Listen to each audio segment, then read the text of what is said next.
વાગે છે ઢોલ વાગે છે ઢોલ ઢમ ઢમ ઢમ ઢમ વાગે છે ઢોલ વાગે છે ઢોલ વાગે છે ઢોલ ઢમ ઢમ ઢમ ઢમ વાગે છે ઢોલ હૈયામાં ઉછળે કલ્લોલ હૈયામાં ઉછળે કલ્લોલ કે ગુરુવર હો હે ગુરુવર મારા ગુરુવર ગુરુવર મારા ગુરુવર સુરીવર પ્યારા સુરીવર સુરીવર પ્યારા સુરીવર હો મારા ગુરુવર આવો ને મારા ગુરુવર આવો ને આંગણ સજાવો ને મારા ગુરુવર આવો ને આંગણ સજાવો હે મારા ગુરુવર આવો ને આંગણ સજાવો ને હે મારા સુરીવર कोटि कोटि वंदन कोटल करके कोटि कोटि वंदन चलते समय कोटि कोटि वंदन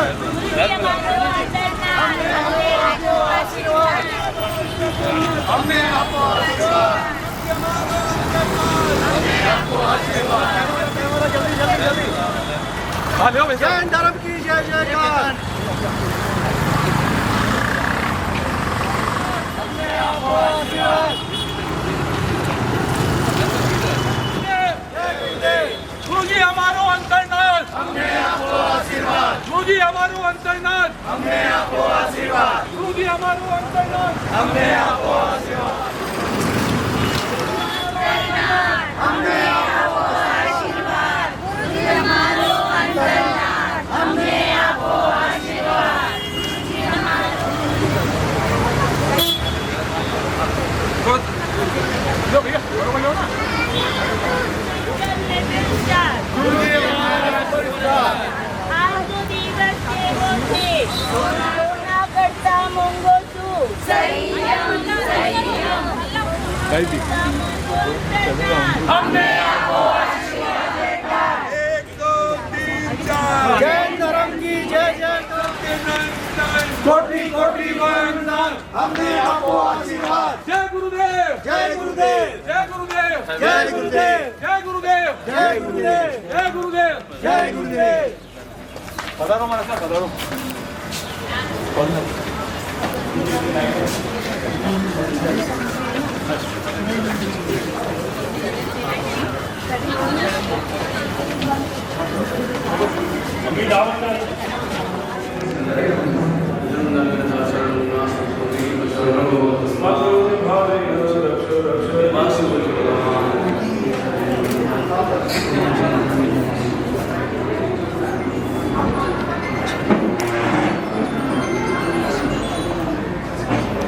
તો ઓલી બાજુ થાય ને તો મળશે મને मंगल पाठ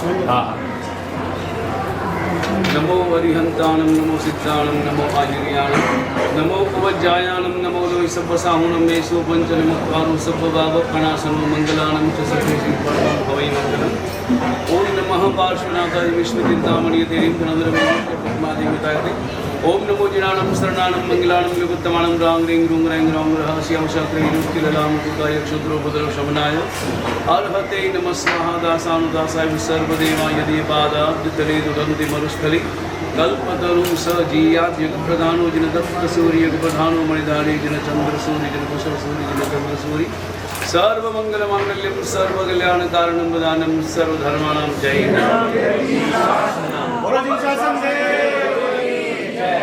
गुरुदेव की जय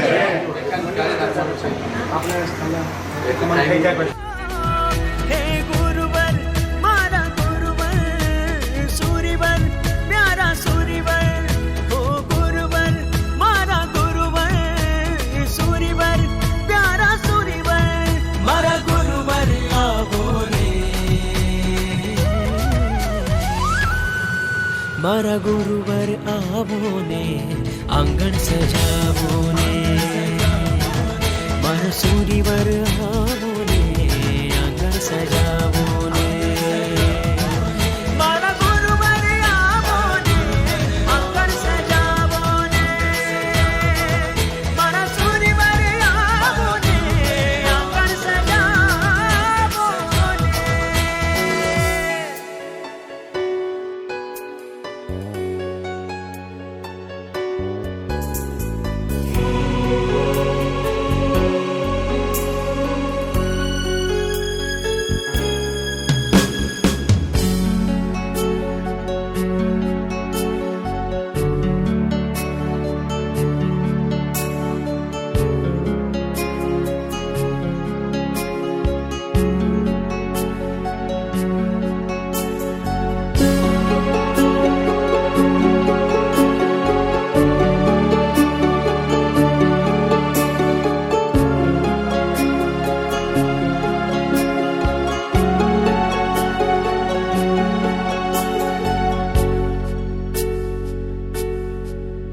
जय हो गुरुवर, वंदन हो गुरुवर, जय हो गुरुवर, वंदन हो गुरुवर।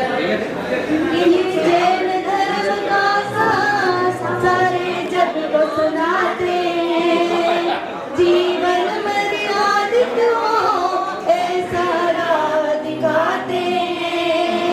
ओ व्यसन मुक्त दुनिया गुरुवर बोध जगाते हैं, अहिंसा यात्रा से धर्म का ध्वज फहराते हैं।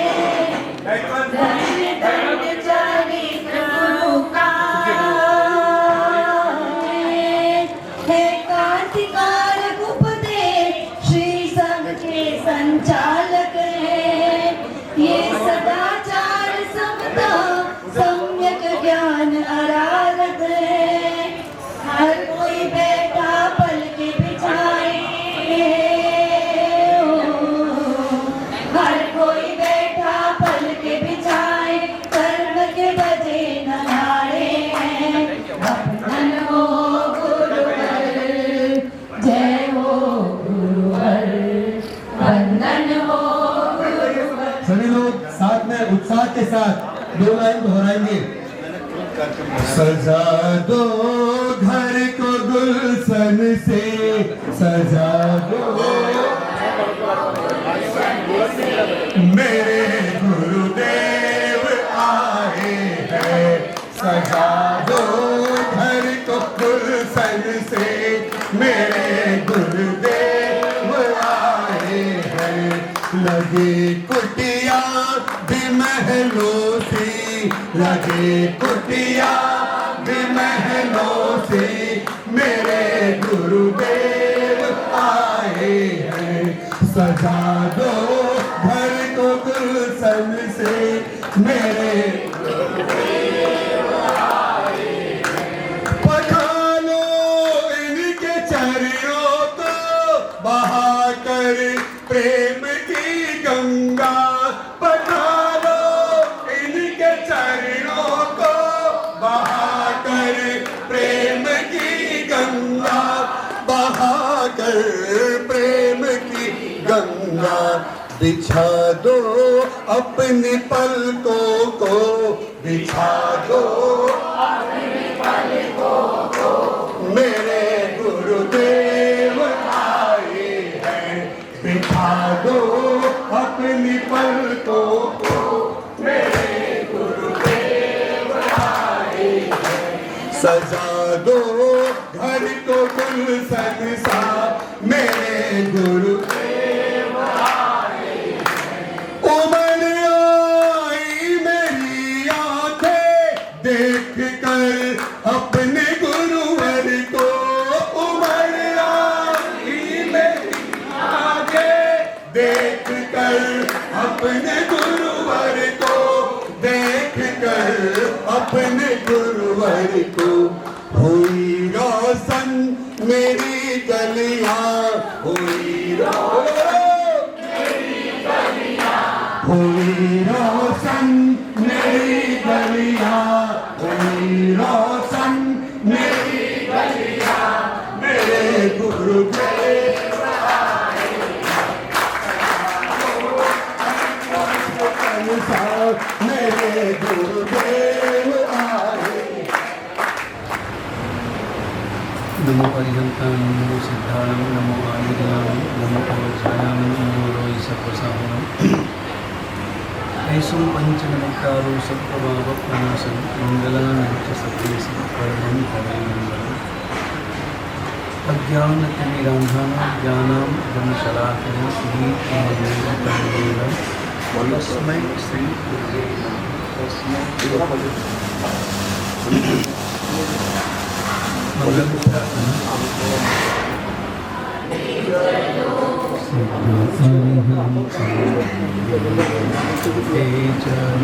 सिद्ध गाड़ियन को मन में रमाते चलो, वक्त आवे ऐसा कभी वक्त आएगा ऐसा कभी न कभी। सिद्धि पाएंगे हम भी कभी न कभी। सिद्धि पाएंगे हम भी कभी ना कभी। जिन्होंने अपने प्रबल पुरुषार्थ के द्वारा मोक्ष धाम को उपलब्ध कर लिया, उन सभी अनंत अनंत सिद्ध आत्माओं के परम पावन श्री चरणों में अनंत लब्धिनिधान गणधर गौतम स्वामी भगवंत के श्री चरणों में हमारी वंदना। लाखों परिवारों को विकराल परमात्मा का मार्ग प्रदान करने वाले दादा गुरुदेव श्री जिनदत्त सूर्य आदि चारों ही दादा गुरुदेवों के श्री चरणों में हमारे परम पूज्य गुरुदेव प्रज्ञा पुरुष आचार्य भगवंत श्रीमज्जन कांति सागर सूरीश्वर जी महाराज साहब के श्री चरणों में हमारे पूजनीय माता जी महाराज के श्री चरणों में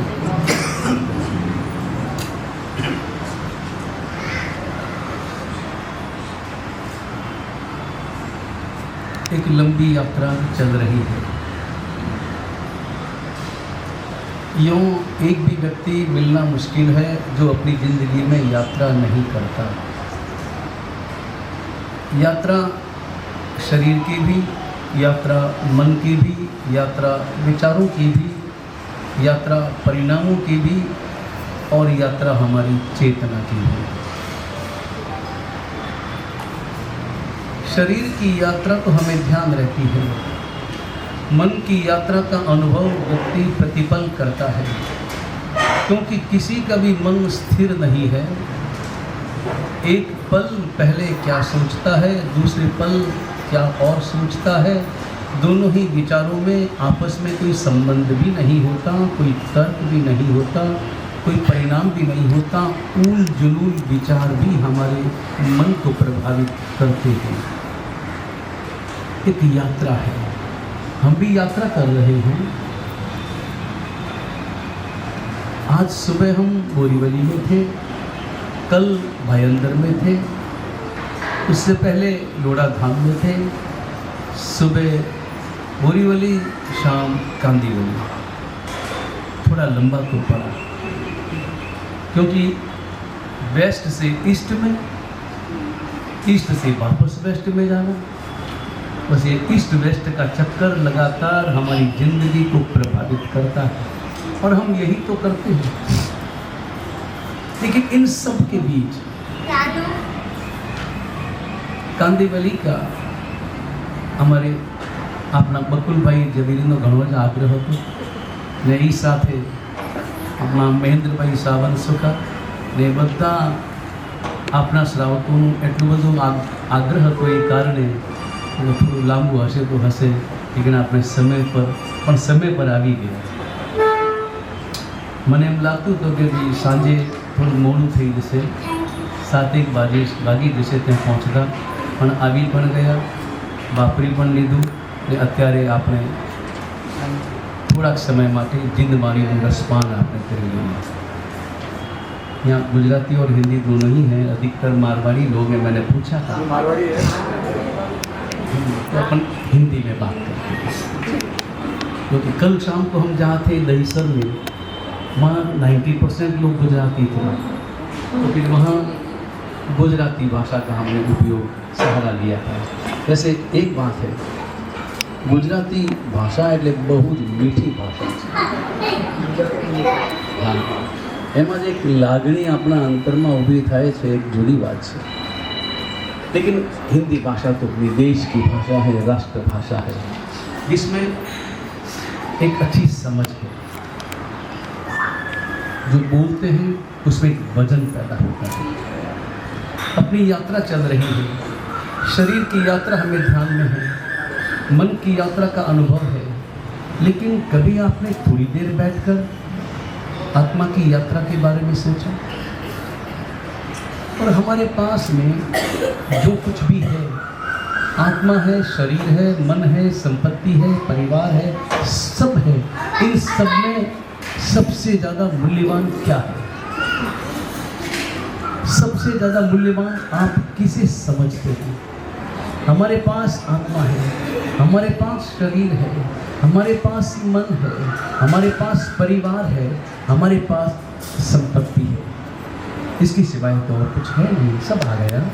संपत्ति में प्रॉपर्टी भी आ गई, सोना चांदी भी आ गया, लिक्विडिटी भी आ गई। शरीर हमारा इंद्रियों वाला, मन जिसके कारण हम सोचते हैं, बोलते हैं, जो भी काम करते हैं, जो हमें दिशा निर्देश देता है, जो हमें गाइड करता है, वो मन।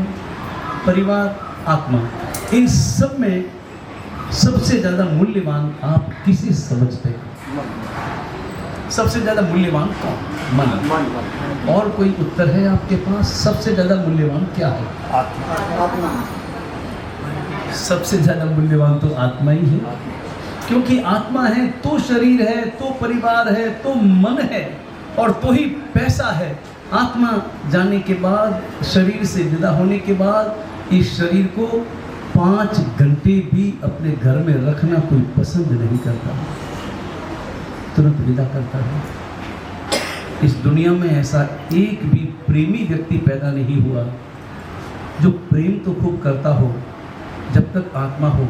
आत्मा जाने के बाद में उस शरीर को, उस चेहरे को, उन आँखों को सहेज करके रखता हो,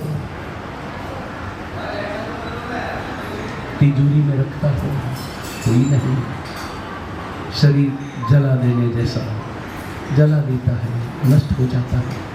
आत्मा मुख्य है, लेकिन हमने कभी आत्मा के बारे में सोचा? आत्मा का मूल्य क्या है? और ध्यान रहे, जिंदगी में हम प्राइस पर ज़्यादा ध्यान देते हैं, वैल्यू पर ज़्यादा ध्यान नहीं देते। हिंदी भाषा में तो एक ही शब्द है मूल्य, लेकिन अंग्रेजी भाषा के ये दोनों शब्द बड़े महत्वपूर्ण है। एक प्राइस और एक वैल्यू, दोनों में कितना अंतर है। प्राइस वो है जिसे खरीदा जा सकता है, जिसे बेचा जा सकता है, जो रुपयों से तोला जा सकता है, लेकिन वैल्यू अपने आप में बड़ी महत्वपूर्ण है। हमारी आत्मा की वैल्यू क्या है, कभी हमने समझने का प्रयास किया? आत्मा के बारे में सोचा भी कब?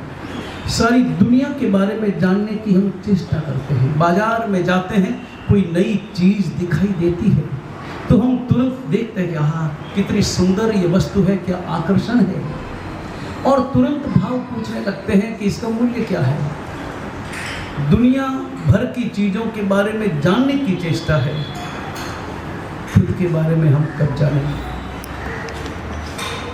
थोड़ी देर बैठे परमात्मा के मंदिर में, थोड़ी देर बैठे हम उपासना के प्रवचन खंड में, थोड़ी देर बैठे हम सामायिक में, थोड़ी देर बैठे हम अपने उपकारी गुरु भगवंत के सानिध्य में उनकी उपासना करें, और थोड़ी देर आंखें बंद कर एकांत शांत वातावरण में बैठकर विचार करें। 3 सवाल बड़े महत्वपूर्ण हैं। हमारे मन में दुनिया भर के सवाल पैदा होते हैं, संसार के बारे में, पदार्थों के बारे में, भूतगलों के बारे में, संबंधों के बारे में, दुनिया भर के सवाल हैं। संसार के बारे में, भूगोल के बारे में। रोजाना अखबार पढ़ते हैं और पढ़कर दुनिया भर के समाचार हम अपने दिमाग को परोसते हैं। दिमाग को हमने कचरा घर बना दिया है, जिसकी जानकारी का हमारे साथ कोई संबंध नहीं है, कोई लेना देना नहीं है, जो हमारे जीवन को प्रभावित नहीं करता। उनके बारे में भी लगातार जानने की चेष्टा, अखबार पढ़कर उन सारी बातों को अपने अंतर में समा देते हैं। लेकिन हमारे अंतर में, अपने संबंध में, खुद के संबंध में, खुद की जिंदगी के बारे में वो 3 सवाल पैदा नहीं होते, जो सवाल परमात्मा महावीर ने आचारांग सूत्र के प्रारंभ में पहले सूत्र में कहे। कभी आपने थोड़ा स्वाध्याय किया हो, कभी आपने हृदय से परमात्मा की वाणी सुनी हो। परमात्मा महावीर ने कहा, सुधर्मा स्वामी से कहा, सुधर्मा स्वामी ने जम्बू स्वामी से कहा, जम्बू स्वामी ने प्रभु स्वामी से कहा। वही क्रम पट्ट परंपरा से लगातार चलता रहा। परमात्मा महावीर ने सुधर्मा स्वामी से कहा कि इस दुनिया में लाखों लोग ऐसे हैं, करोड़ों लोग ऐसे हैं जो ये नहीं जानते और नहीं जानने की चेष्टा करते, नहीं पुरुषार्थ करते हैं। 3 सवाल, मैं कौन हूँ, मैं कहाँ से आया हूँ और मुझे कहाँ जाना है। 3 सवालों में हमारी जिंदगी के सारे उत्तर हैं। ये 3 सवाल बड़े महत्वपूर्ण हैं और इन तीनों सवालों में सबसे ज़्यादा महत्वपूर्ण अगर कोई सवाल है तो वह है अहम कोस्मि, मैं कौन हूँ, मेरा स्वरूप क्या है, मेरा परिचय क्या है।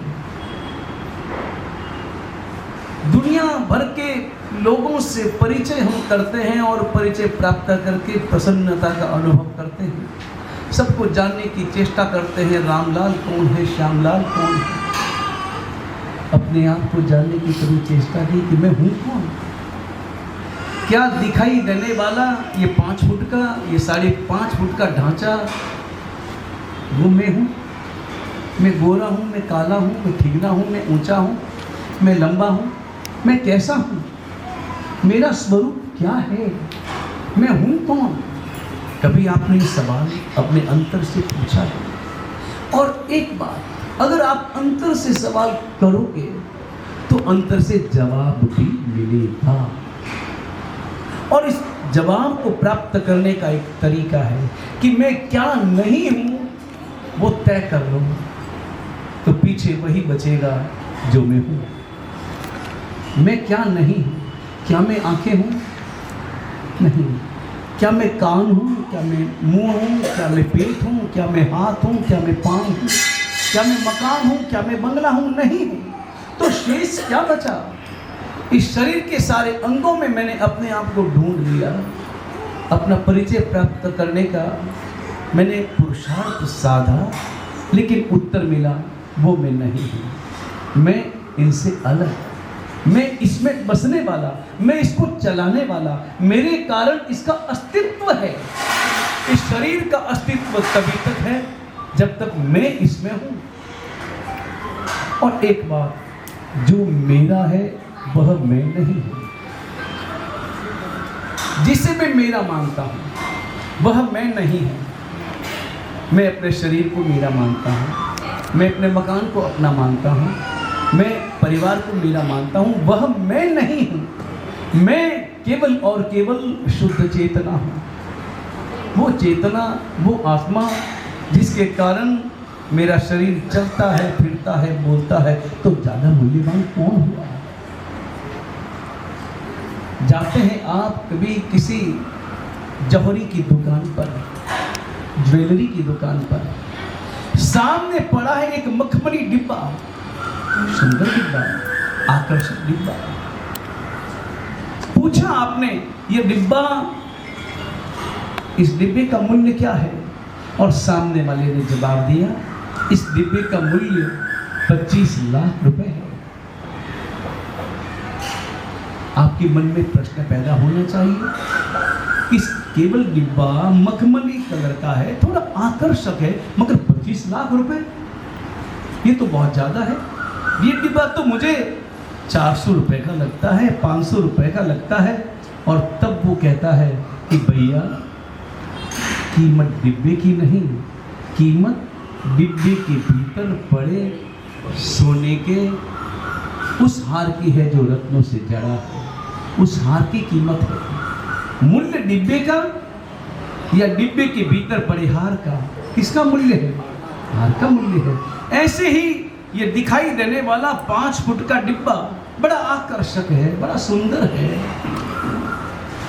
प्रभावित करता है, लेकिन मूल्य इस डिब्बे का या डिब्बे में पड़े उस हार का, जिसे हम आत्मा कहते हैं, जिसे हम चेतना कहते हैं, जिसके कारण मेरा अस्तित्व है, मूल्य तो उस हार का है, मूल्य तो उस चेतना का है।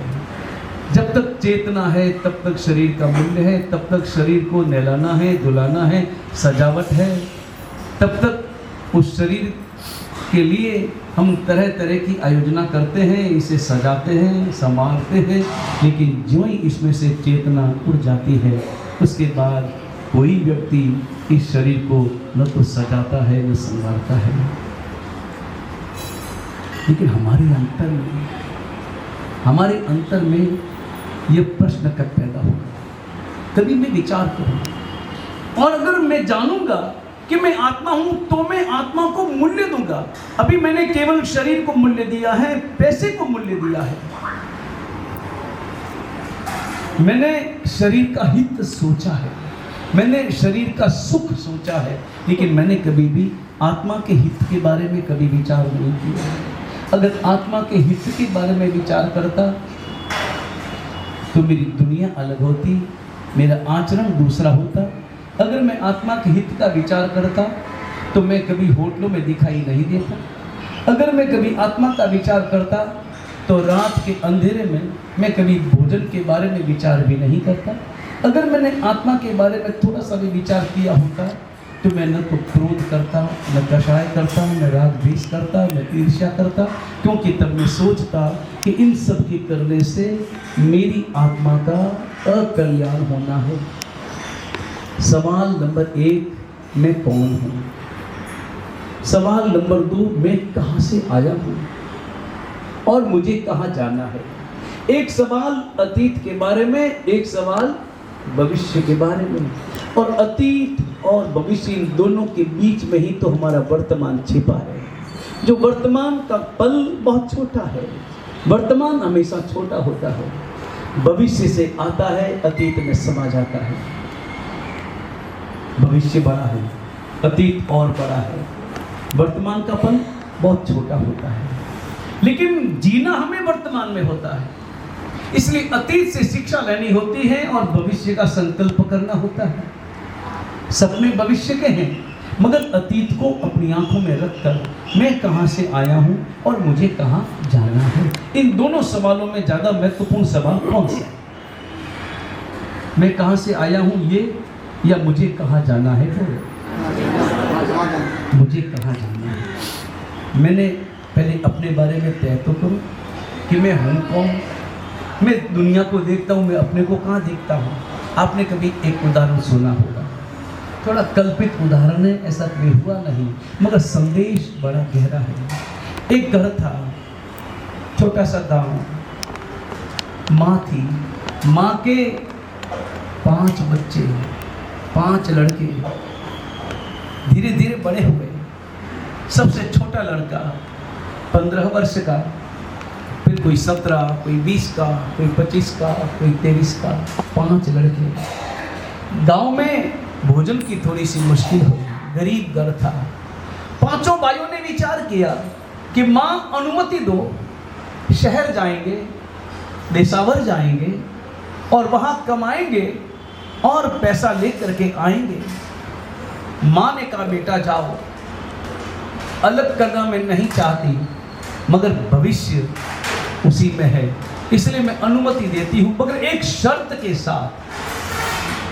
5 भाई तुम जा रहे हो, सदा सदा याद रखना कि तुम 5 हो, वापस 5 आना, 4 मत होना, किसी एक को गमा मत देना। और इसके लिए तुम्हें एक काम जरूर करना कि प्रतिदिन तुम जाओगे शहर में, अलग अलग जगह काम करोगे, लेकिन शाम के समय में इकट्ठा होना और बराबर देखना कि 5 तुम इकट्ठे हुए कि नहीं, बराबर गिनती लगाना और वापस लौट करके जल्दी आना। 5 बच्चों ने माँ के चरणों का स्पर्श किया, आशीर्वाद लिया, उनकी शिक्षा को गांठ बांध ली और वहां से रवाना हुए। 50 किलोमीटर, 100 किलोमीटर लगातार चलते रहे, रोजाना चलते रहे और देखते रहे बराबर है। और तभी नदी आई, बीच में पुल नहीं था, नदी में पानी शुरुआत में कम था, बीच में थोड़ा ज्यादा था, फिर थोड़ा कम, लेकिन नदी उतरना पड़ा। तैरना तो उनको आता नहीं था, मगर फिर भी सोचा कि पानी ज्यादा नहीं है तो अपन धीरे धीरे हाथ पकड़ करके एक दूसरे का हाथ थाम कर पार कर लेंगे नदी को। और एक दूसरे का हाथ थामा। सुबह का समय था, 9 बजे थे। एक दूसरे का हाथ थाम कर चल पड़े नदी में, पानी घुटनों तक। पानी कमर तक, बीच में पानी छाती तक, ऊंचा नीचा होने लगे। तैरना आता नहीं था तो लगने लगा कि अब तो बड़ा मुश्किल काम है। हाथ छूट गया। हाथ छूटते ही नदी का थोड़ा बहाव भी, कोई आगे गया, कोई पीछे रह गया, और यूं करते एक एक करके नदी से बाहर निकल पड़े। बैठे। सबसे बड़े भाई के मन में आया, आज हम सब बिछुड़ गए थे, अलग हो गए थे, वापस आए हैं, घंटा एक लगा है वापस मिलने में, तो जरा गिनती तो कर लें कि हम पांचों सुरक्षित है या नहीं। 5 भाई चले थे। तो बड़ा भाई खड़ा हुआ और बड़े भाई ने सभी भाइयों से कहा कि मेरे सभी भाइयों खड़े हो जाओ मेरे सामने, मैं गिनती लगा रहा हूं। और उसने गिनती लगाना प्रारंभ किया। बड़ा इधर, 4 सामने, और गिनती लगाई 1 2 3 4। 4 भाई, 5वां कहां गया? 1 2 3 4, 5वां कहां गया? मेरी गिनती में थोड़ी गलती मालूम पड़ती है। इधर से गिनता हूं, इधर से गिना 1 2 3 4। सामने तो 4 ही थे ना, 5वां कहां था? 5वां कहां था? 5वां तो खुद था, मगर गिनती दूसरों की, खुद को कहां जोड़ा? दूसरे भाई ने कहा ठहरो, तुम्हें गिनती लगाने नहीं आती, मैं लगाता हूं गिनती, तुम आओ सामने, मैं गिनती लगाता हूं सामने आकर। बड़ा भाई उधर, 2 नंबर का भाई इधर, गिनती लगाई 1 2 3 4। पांचों ही भाइयों ने आधा घंटे तक लगातार इधर से उधर से यूं त्यूं करके गिनती लगाते रहे, मगर भाई कितने रहे? 4। गिनती में तो 4। और 5 जने बैठ गए और बैठ करके रोने लगे कि हम 4 बचे, 5 भाई चले थे, मेरा 5वां कहां गया? नदी में बह गया। रोने लगे, भाई को याद कर करके रोने लगे, चीखने लगे, दर्द अभिव्यक्त करने लगे। रो रो करके उनकी आंखों से आंखें लाल हो गई, बुरा हाल। सड़क के किनारे बैठे थे, नदी के किनारे, और तभी वहां से कोई एक करुणावान व्यक्ति निकला, अपना बकुल भाई जवा। आजकल कौन दूसरों के बारे में सोचता है? और इस दुनिया में हम इतने स्वार्थ से गिर गए हैं कि कोई रोता है तो साइड से निकल जाते हैं, कभी 2 बात पूछते नहीं हैं। कोई परिचित हो तो जरूर पूछने का मन करता है, लेकिन अगर अपरिचित हो, कोई रोता हो, तो कोई पास में जाने की चेष्टा भी नहीं करता, दूर से निकल जाता है कि कहीं कहीं और मुसीबत न पड़ जाए। लेकिन जिसके हृदय में करुणा हो, जिसके हृदय में परमात्मा महावीर हो, और परमात्मा महावीर के सिद्धांत हो, परस्परोपग्रहो जीवानां, ये सूत्र आपने पढ़ा होगा, देखा होगा।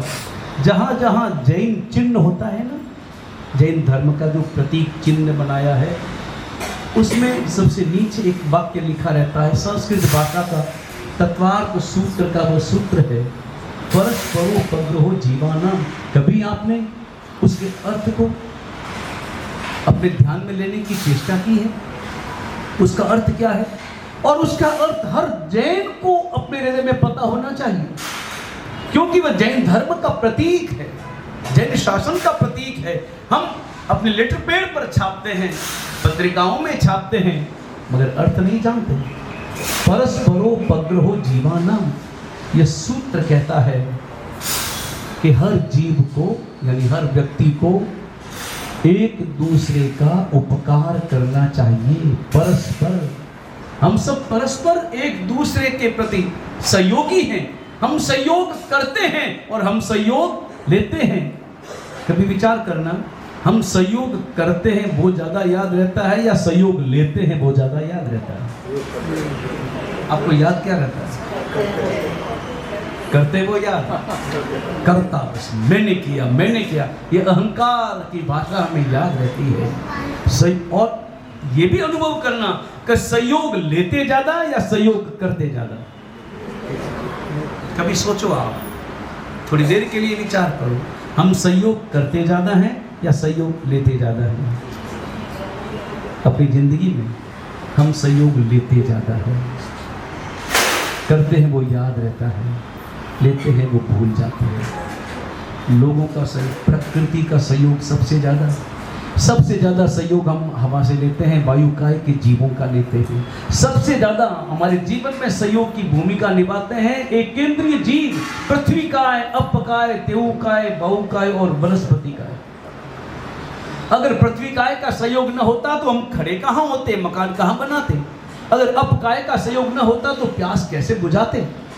अगर तेऊकाय का सहयोग न होता तो रोटी कैसे पकाते? वायुकाय का सहयोग न होता तो ऑक्सीजन कहाँ से आती? और वनस्पति काय का सहयोग न होता तो रोटी कहाँ से बनती, सब्जी कहाँ से बनती? इन सब का सहयोग लेते हैं ना, तो ये सहयोगी है कि नहीं? ये हमारे उपकारी है कि नहीं? और जो उपकार करते हैं उनके प्रति हमारे हृदय में कृतज्ञता का भाव है या नहीं? पानी का सहयोग है कि नहीं? और हमारे मन में एक चिंतन होना चाहिए, जो हमारे सहयोगी हैं उनको मैं कभी व्यर्थ कष्ट नहीं दूंगा। ये वाक्य आपका मूल मंत्र बनना चाहिए, और इस वाक्य की गहराई समझने जैसी है। जिसका हम सहयोग लेते हैं, जो हमारे सहयोगी हैं, उनको मैं कष्ट नहीं दूंगा। पानी का सहयोग लेते हैं तो मैं पानी व्यर्थ कैसे पाऊंगा? बाथरूम में बैठकर फव्वारे के नीचे बैठ जाता हूँ आधा घंटा, 1 घंटा, पानी कितना बहरा, अपकायिक जीव। पानी स्वयं अपकायिक जीवों का पिंड है। पानी में जो जीव है वो अलग, वो बेंद्रीय जीव है, चलते फिरते जीव है, वो अलग। लेकिन पानी स्वयं जीवों का पिंड है, तो मैं उसका दुरुपयोग कैसे कर सकता हूं? मैं कैसे तालाब में स्नान करके सारे अपकायिक जीवों को वेदना दे सकता हूं? हम वीतराग परमात्मा के अनुयायी हैं, सहयोगी। बस ये एक चिंतन हम करें अपने अंतर में। हम सहयोग लेते ज़्यादा हैं, प्रकृति का सहयोग लेते हैं, सब जीवों का सहयोग लेते हैं, तब हम आगे बढ़ते हैं। और उधर से एक व्यक्ति निकला है जिसके हृदय में परमात्मा महावीर के सिद्धांत है। उसने देखा, रोते हुए देखा, 5 को रोते हुए देखा, तो अपना काम छोड़ा। आजकल व्यक्ति जल्दबाजी में रहता है, सब कुछ जल्दी जाना है, सब कुछ जल्दी दौड़ना है, सब कुछ जल्दी भागना है। मगर वो रुका और रुक करके आया पास में और कहा, मेरे भाइयों क्यों रो रहे हो? कोई कारण हो तो बताओ। अगर मैं कोई सहयोग कर सकूं तो मुझे बताओ। और तब रोते रोते उन्होंने कहा, मेरे भैया, मेरा भाई चला गया, एक भाई चला गया, विदा हो गया, नदी में बह गया, नहीं मिल रहा, इतनी देर से खोज रहे, नहीं मिल रहा। वो भी उदास हुआ। उसने कहा, भाई चला गया, बहुत दुख की बात है, लेकिन चिंता मत करो, खोजेंगे, नदी में बहा है तो आगे देखेंगे, कहीं न कहीं मिल जाएगा। देखो चिंता मत करो, जब तक वो मिले नहीं, वो अथवा उसका शव न मिले, तब तक शोक न करो। अरे क्या शोक न करें? माँ को क्या जवाब देंगे, घर वालों को क्या जवाब देंगे? माँ ने कहा था कि 5 भाई चल रहे हो, 5 भाई साथ रहना। हमें बकुल भाई एकदम से देखा, उन्होंने सामने देखा कि 5 चले थे तो 5 तो है। ये हो सकता है कि 4 भाई और एक कोई दूसरा आया हो। फिर पूछा, भी चले कितने थे? बोले हम 5 चले थे और हम 4 हैं। 4 हैं?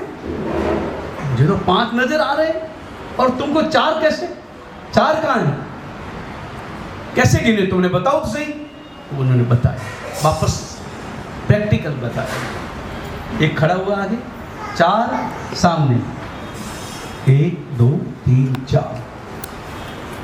और अब वो व्यक्ति समझ गया, दूसरों को तो गिन रहे हैं मगर खुद को नहीं गिन। अब इनको समझाना पड़ेगा। देखो समझाने के लिए गाँवड़े के लोग हैं, इनको मैं अपनी भाषा में समझाऊंगा कि खुद को गिनो ऐसा करो तो नहीं समझ में आएगा। तो लेकिन मैं तुम्हें बताता हूँ, तुम एक काम करो, मैं गिनती लगाता हूँ, तुम खड़े हो जाओ, मगर मैं गिनती लगाऊंगा और इसके साथ साथ तुम पर टपोर भी करूंगा, एक थप्पड़ भी लगाऊंगा। मूर्खता के लिए, मूर्खता को दूर करना है तो थप्पड़ तो लगानी पड़ेगी, ज्ञान की थप्पड़ जरूरी है। मुझे सबसे पहले मैं जो ही थप्पड़ लगाऊं बोलना एक, दूसरी थप्पड़ पर बोलना दो। सबसे बड़े भाई उसको एक थप्पड़ लगाई, बहुत दिनों से उसने हाथ साफ नहीं किए तो हाथ साफ करने का अवसर मिल गया। एक थप्पड़ लगाई, 1 2 3 4 5, और वो पांचों खूब नाचे, मेरा भाई मिल गया, मेरा भाई मिल गया। अरे खोया ही कब था।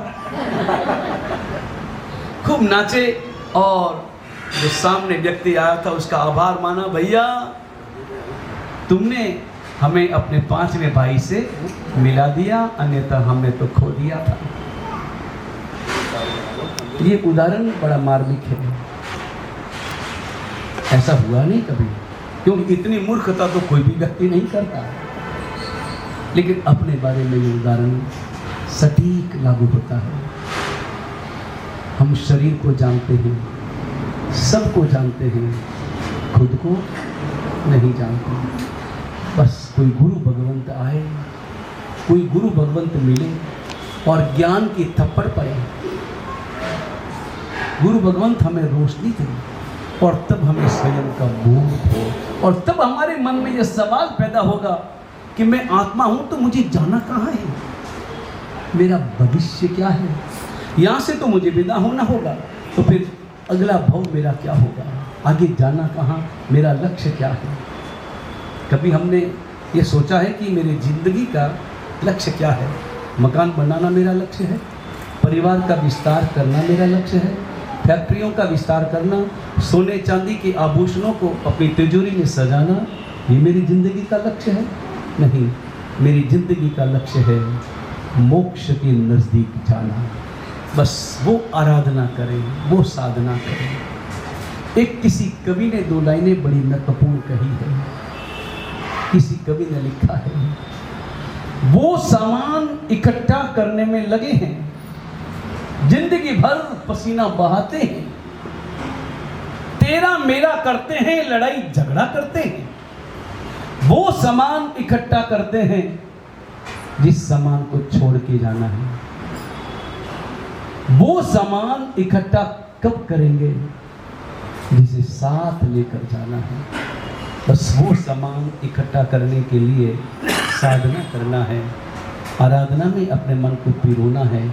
ऐसा हमारा मन हो, वीतराग परमात्मा की आज्ञा विरुद्ध कुछ भी कहा गया हो निछानी।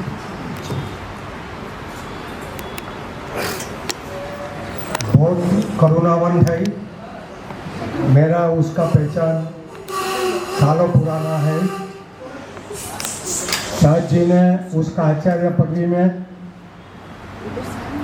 मुझे निमित्त बनाया था और मेरे पे इतनी करुणा बरसाई थी वो टाइम पे 10 साल पहले, और उसकी आचार्य पदवी में निमित्त बन के मेरे पे करुणा का धोध बरसाया।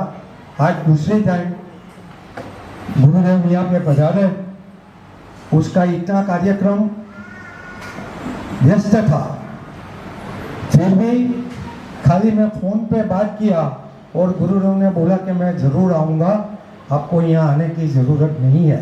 फिर भी मैं चारोटी चांदनाका पे गया, गुरुदेव को विनती किया और बोला कि मैं ज़रूर पधारूँगा। गुरुदेव खूब खूब धन्यवाद, मेरा संघ तरफ से धन्यवाद।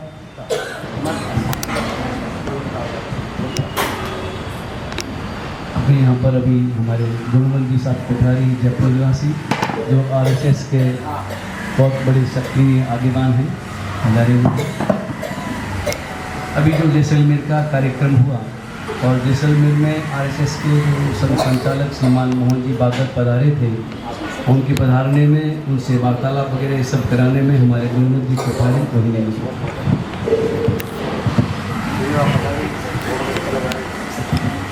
एक बात करना भूल गया, मैं महेंद्र भाई सावन सुखा का खूब खूब धन्यवाद कहता हूँ। आज जो चौबियार का लाभ उसने लिया, साथ में अपना सपुत्र में अनिल भाई बाफना ने अपना विशिष्ट प्रभावना का लाभ लिया। मैं खूब खूब दोनों का अनुमोदना संघ की तरफ से कर रहा हूँ।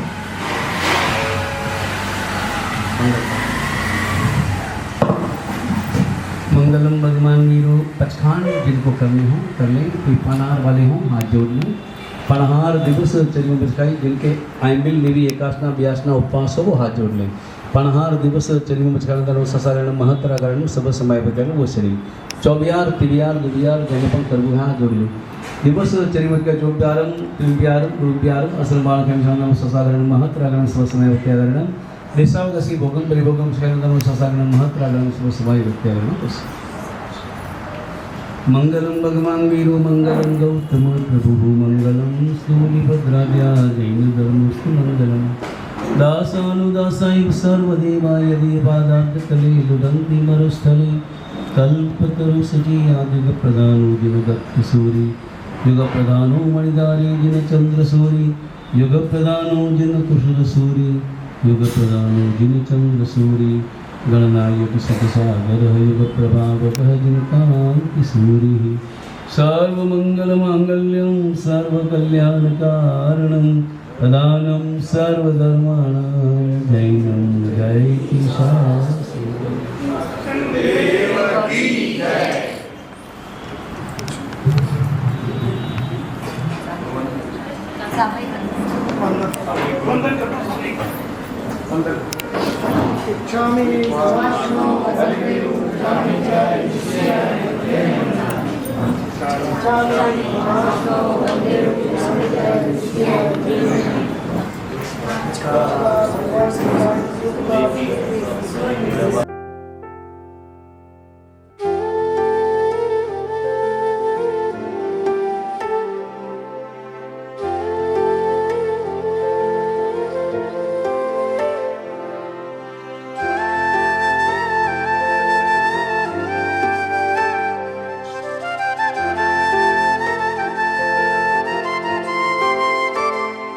साज संयम नो सजीने राग वीरती नो धरी रजो हरण तारनारू बेउ हाथो माधुरी।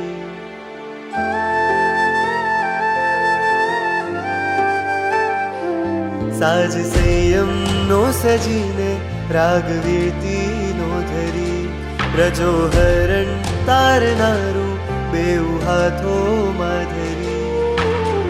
जेने पामीने अनंतात्मा तरी गया, जेनी रक्षा काजे संतो प्राण रे धरी गया। शंखनाद कर जो आज रे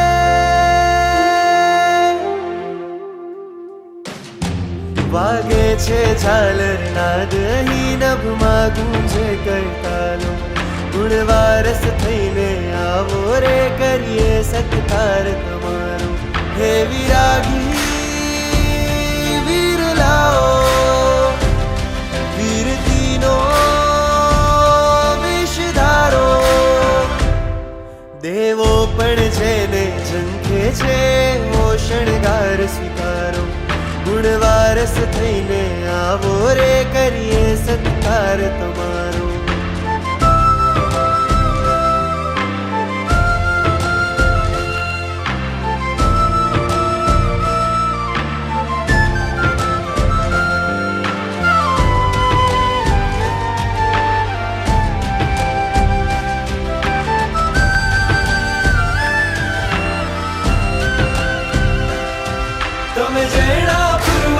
चाल जो वचनों जेना थी बोल जो दीक्षा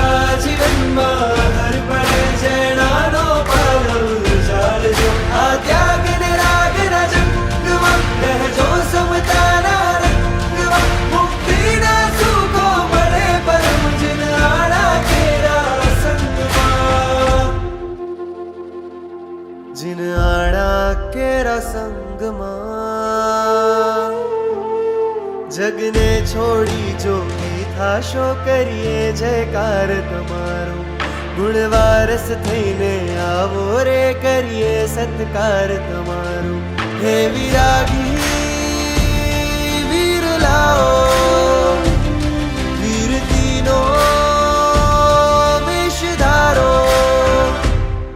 દેવો પણ જેને ઝંખે છે ઓ શણગાર સ્વીકારો ગુણવારસ થઈને આવો રે કરીએ સત્કાર તમારો